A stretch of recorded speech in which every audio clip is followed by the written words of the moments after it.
નાની મોટી ઘટનાઓમાં વધુમાં વધુ નજીકમાં પોલીસ સ્ટેશનની મદદ મળી રહે તે માટે રાજ્યના મુખ્યમંત્રી શ્રી ભૂપેન્દ્રભાઈ પટેલના માર્ગદર્શનમાં શહેર કોટડા પોલીસ સ્ટેશનનું લોકાર્પણ કરવામાં આવ્યું છે।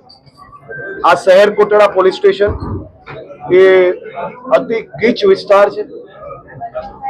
અમદાવાદની ભગવાન જગન્નાથજીની રથયાત્રા જે દેશભરના નાગરિકોની આસ્થાનું કેન્દ્ર છે, એ ભગવાન જગન્નાથજીની રથયાત્રા જે સરસપુરમાં આપણે સૌ લોકો જાણીએ છીએ કે મામેરું જ્યાં ભરાતું હોય છે, એ સરસપુર વિસ્તાર બી આજ શહેર કોટડા પોલીસ સ્ટેશનમાં આવે છે।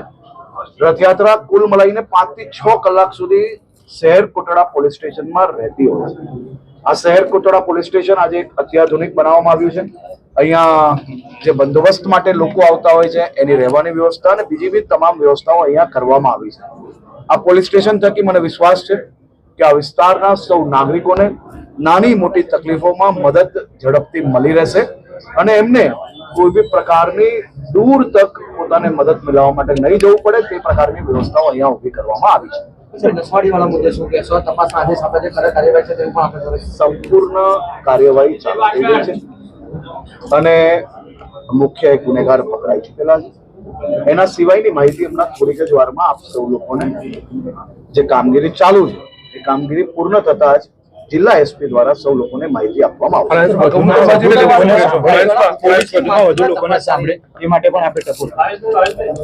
પોલીસ હોય કે પ્રજાના ચૂંટાયેલા પ્રતિનિધિ હોય, લોકોની તકલીફ સાંભળવી આપણા સૌનો ફરજ છે અને એ ફરજ અદા કરવા માટે મારું હંમેશા પ્રયત્ન હોય છે કે રાજ્યના પ્રત્યેક પોલીસ સ્ટેશનના જે પોલીસ ઇન્સ્પેક્ટરો છે, જે એસીપીસ છે, ડીસીપીસ છે, જે ફિલ્ડ પર કામ કરે છે, એ લોકોની સૌથી મહત્વની જવાબદારી છે કે પોતાના વિસ્તારના જે નાગરિકો છે એ નાગરિકોની તકલીફ, એ નાગરિકોની સમસ્યાઓ એ એમને ધ્યાનમાં હંમેશા હોવી જોઈએ અને એ ધ્યાનમાં ત્યારે જ આવે જ્યારે વધુમાં વધુ લોકોને મળે।